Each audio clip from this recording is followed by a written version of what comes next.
name is Eiland. I'm here with Dylan Rawl and Jose Alvarez. We want to take you through a little bit of the heat exchanger project that we're doing here. As you can see, we're right in process right now, so it's a little bit disoriented, but in the next probably 2 weeks, it'll look completely different. And what will happen is we'll be able to cool our water going to our dipper systems inside the building down to 34 degrees. So I'm going to let Dylan and Alvarez kind of talk you through a little bit here. And then I'm also with Billy Jowers, who's holding the camera right now. We're going to walk through the electrical room as well. Okay, so this is our glycol heat exchangers. What these do is they chill water at a very fast pace. And so what happens is half of the glycol will run through half of this, and then the water will run through the other half. And it's supposed to chill the water about 8 degrees every minute. This is a pretty exciting project. I'm learning a lot here. There's a lot of new work going on. And it's a lot of new learning. Big operations. We're doing a big install in Pelion, South Carolina. This system is going to be very technical, efficient. It's going to be a lot of electrical. Got a 2,000 amp service. We have 400 amp panels. We have different size drives. These are 25 horsepower drives. We have 300 horsepower drives on this wall. It'll be running two 300 horsepower motors on the skid that you was pointed out to. We have touch screens through the system. It could be 5 touch screens that are linked together, internet, just different cables, just all kind of stuff. It's very, very exciting stuff. So when you come to a screen, you'll be able to see pressures, temperatures, whatever the system's doing. So let's just say dipper 1, you would push dipper 1, it tells us what dipper 1 is doing. If you want to go to the condenser, which will be a fan outside, it tells us what the fan is doing. It can be temperature, pressure, flow, anything. So, very good stuff.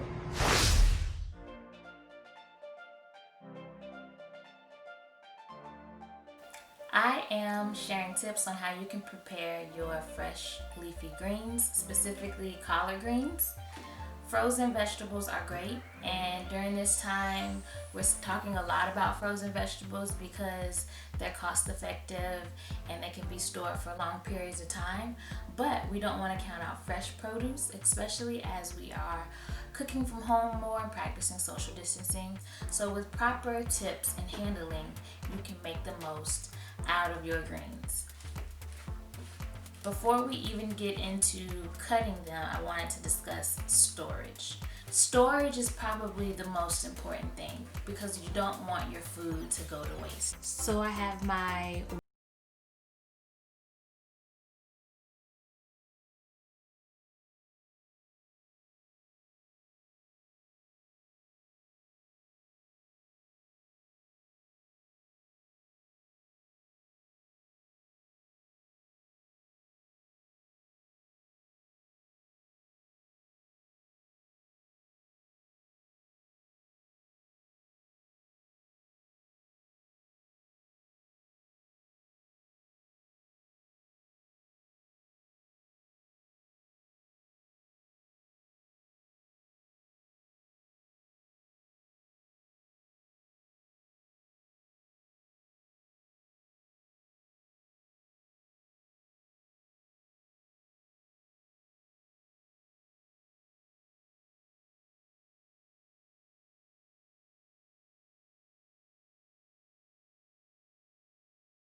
Hey everybody, this is Robert Clifton, marketing coordinator at WP Rawl.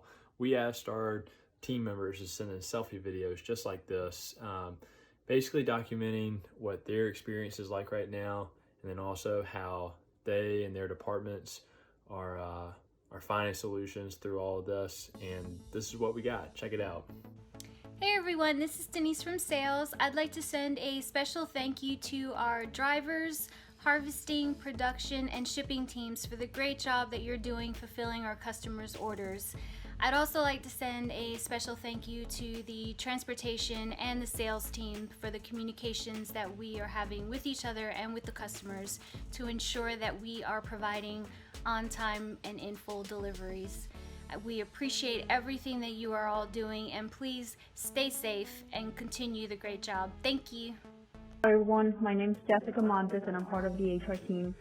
The past few weeks or even months now have been a challenge for everyone. In local news, the governor of South Carolina held a few press conferences this week with some important information. The first being that effective Tuesday the 21st, all South Carolina beaches were eligible to be reopened.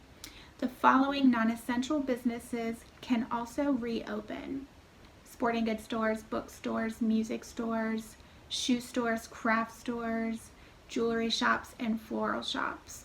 All must abide by previous mandates that limit occupancy to 5 customers per 1,000 square feet, or 20% of their posted occupancy limits. The changes do not include barbershops, gyms, or salons at this time. All of those still involve close contact and do not allow for proper social distancing. The second piece of information that the governor mentioned this week were that K through 12 schools will remain closed in South Carolina.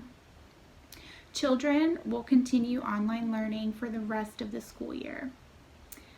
Good luck to all the parents out there. I know it's been difficult, but we can do it. We're all in this together. Hey everybody, this is Susan Clifton, Vice President of Accounting and Finance and third generation family member, and here's an update from accounting. We have several teammates working either in the office or remote during this last few weeks. Our area is responsible for paying the vendors, collecting money from the customers, and best of all, we are responsible for getting you paid. So a big shout out to the accounting department for working together during this time. We start every day with a conference call to talk about what's on the agenda for that day, what's on the agenda for the rest of the week and the month, certain reports that we have to get out either every day or every week.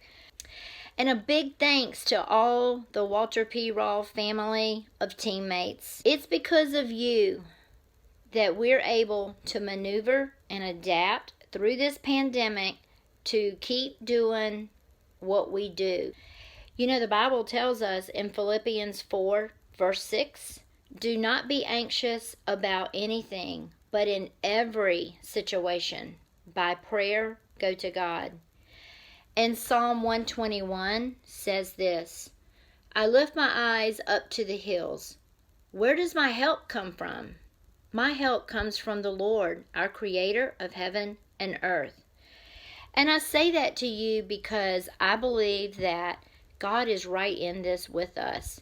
He's been with us before the pandemic, during the pandemic, and He'll be with us after the pandemic. Thank you for letting me share my heart with you. I also want to encourage you to stay safe.